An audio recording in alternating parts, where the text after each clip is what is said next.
I'm Melody Forsyth, and I live in Salt Lake City, Utah. I'm a mom of 4 and a labor and delivery nurse and full-time graduate student. So I'm juggling school, work, 4 children, and everything else in between.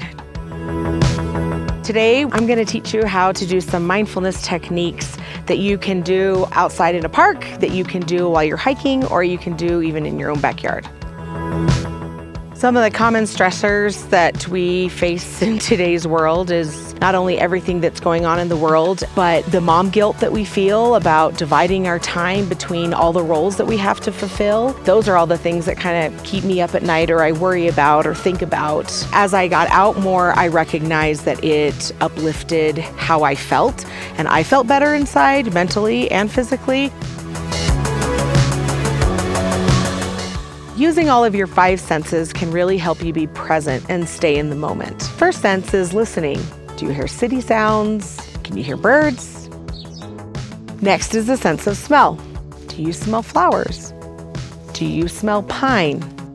Next is the sense of sight. Do you see animals scurrying along the trail? Do you see the top of a mountain that you're trying to reach? Fourth is the sense of touch. Do you feel the wind on your face? Do you feel the air as it fills your lungs?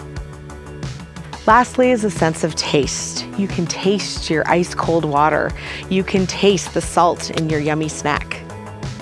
The reason I like hiking is I like the hard. I like the sweating. I like the feeling out of breath. Those are all things that help you feel present and in your body. And so it helps reduce my anxiety. So I like the hard part of hiking.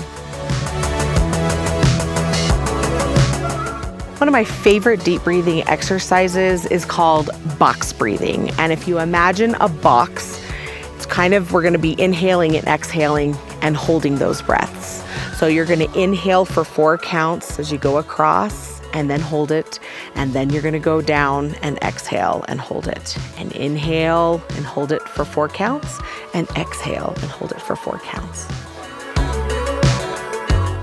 My best advice for someone who doesn't feel outdoorsy or doesn't have access to readily available outdoor trails is you can still enjoy all the mental health benefits of the outdoors by just getting outside. Whether that's on a balcony, whether that's in a park, you can still reap all those mental health benefits. The benefits of spending time outdoors versus indoors is that it promotes feelings of revitalization, it decreases anger, decreases confusion, decreases depression, and it increases energy. I'm writing you a prescription for some self-care. I want you to take 20 minutes outside for yourself. Report back to me in 2 weeks and tell me how you feel. I'm Melody, and this is how I go.